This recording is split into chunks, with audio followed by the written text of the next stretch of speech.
Hi everybody, it's Lynn from the Swirlydoos Education Design Team, and I'm here with one of my videos, and this week's video has been inspired by Lisa V's question on the scrapbook question of the week. What are you most afraid of?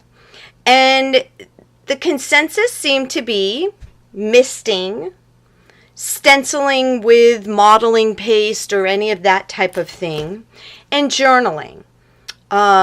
So I have decided to attack the aspect of misting.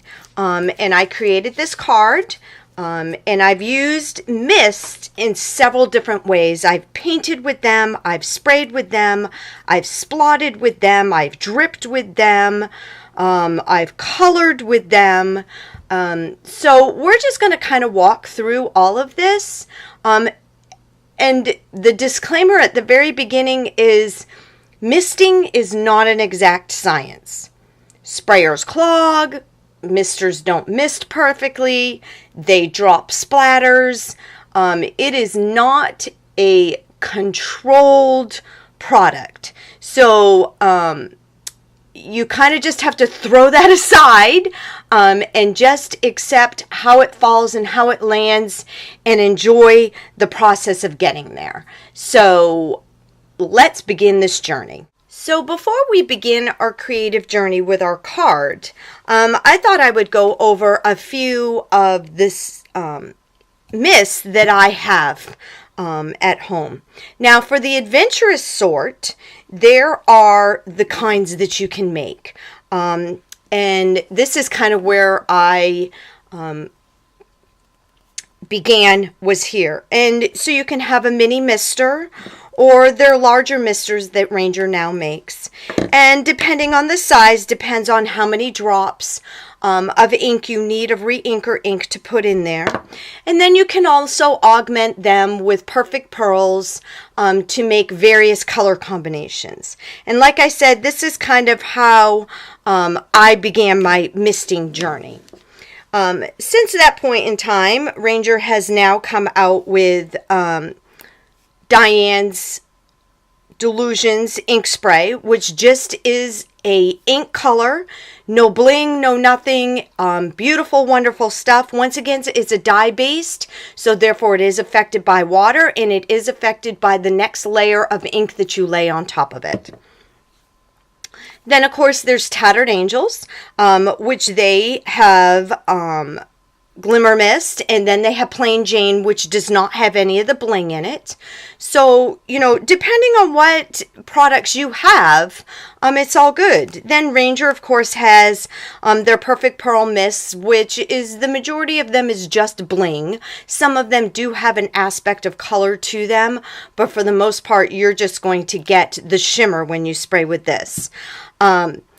The Adirondack Color Wash is kind of the one that stands alone in its own realm, because this one, when heat set, does become color fast, which none of these other ones do. If they are on fabric or if they are on anything and they get wet, it is going to change them. However, once the color wash is there, it's there. And once you get it on your hands, it is on your hands for a while. And then, of course, there's the Luminart Radiant Rain Shimmering Mists, which this is a beautiful, once again, dye-based ink that has a bling in it. And this is what I'm going to be working with today. So let the creating begin. All right, so let's get going on our card. I'm using Skinny Cards by Canvas Corp. You can make your own cards. You can do whatever you want. I just had a hankering to kind of do something other than the normal note card or greeting card. So that's why I chose this one. Okay, so things that we're going to need in order to create this project.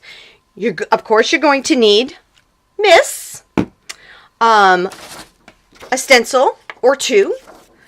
I am using modeling paste. You could use gesso or whatever you have, but this is what I'm going to be using today.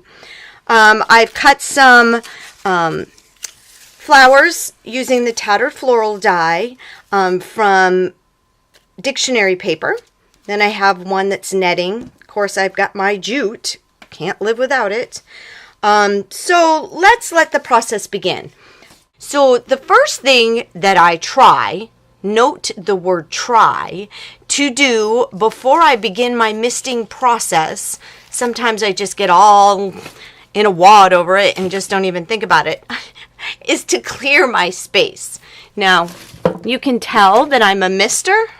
Look at my inks. They're just covered with mist.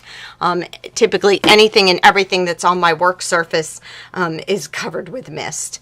So what I'm going to do is I'm going to begin by just misting the background. Now, the biggest thing that you have probably heard is commit to the mist. And that is really, really important when you are working with any mist that has mica in it. Because if you have a tendency to get scared in the process of it, what happens is it will suck up air and mica, and then it will clog your mister, which is always one of the worst things that you just don't want to happen to your mister. So anyways, this is, I am using Sweet Whisper Luminart Radiant Rain Shimmering Mist.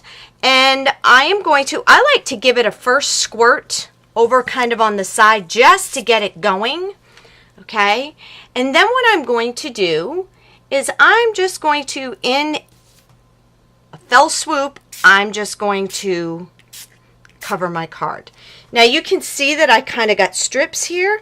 If I didn't want the strips, maybe I would start up a little bit higher and spritz. But I've seen where some of you say, oh, I don't like how it splotches.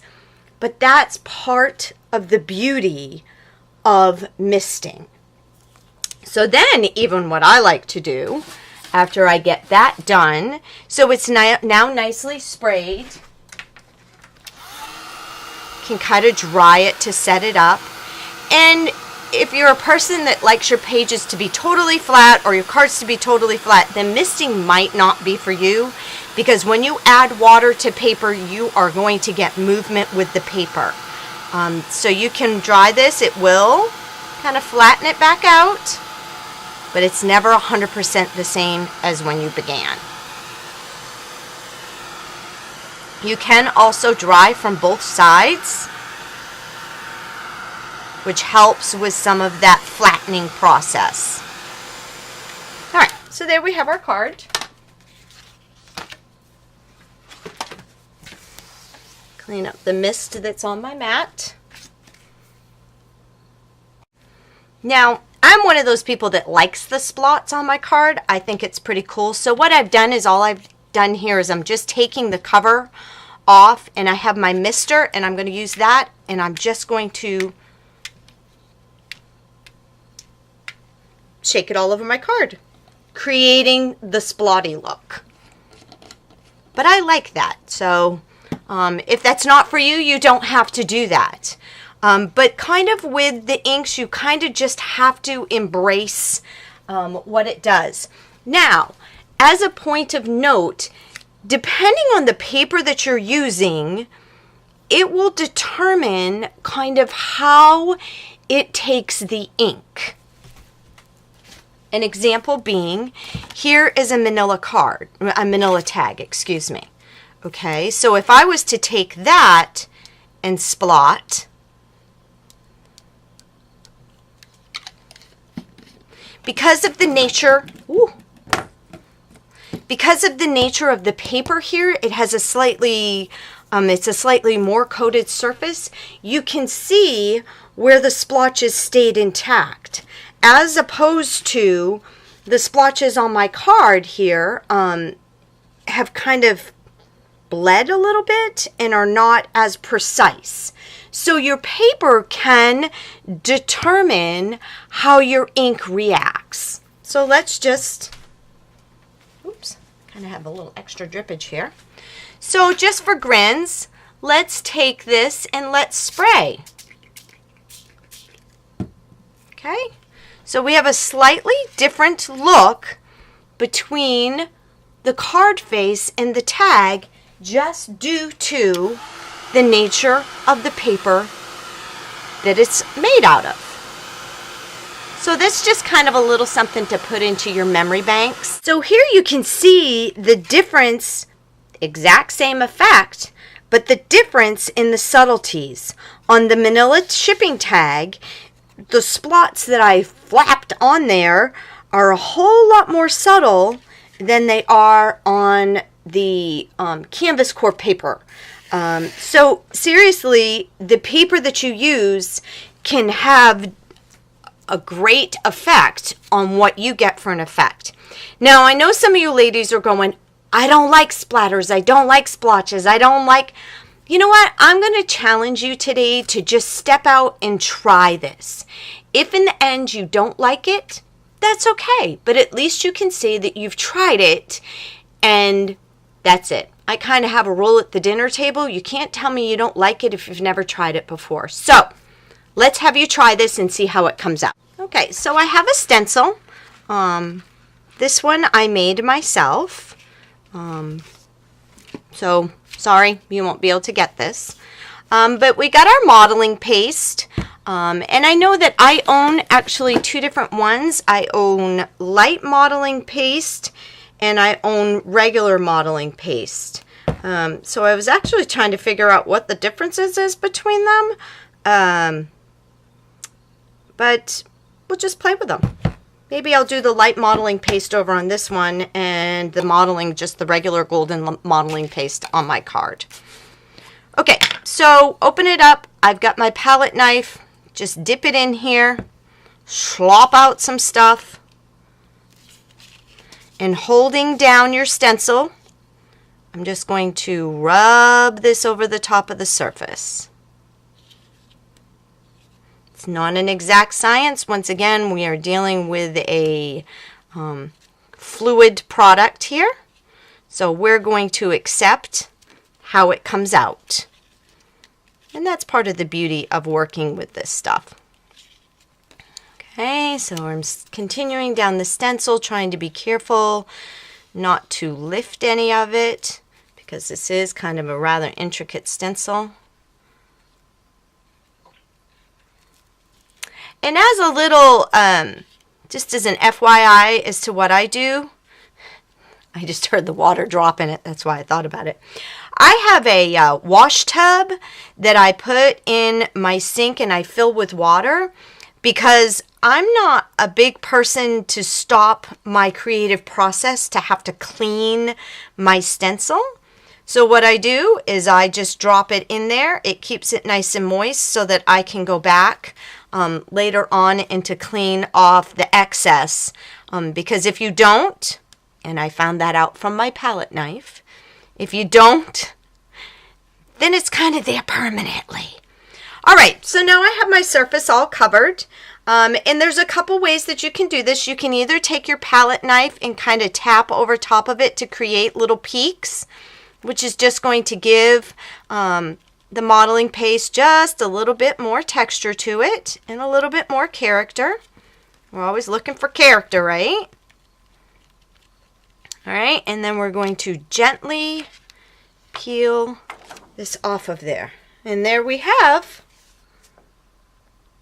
our stencil.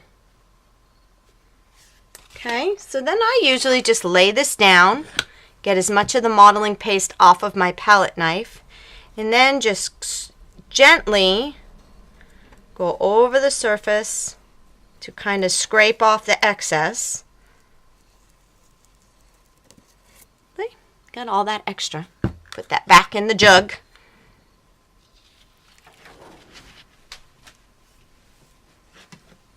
And I'm going to go drop this in the water.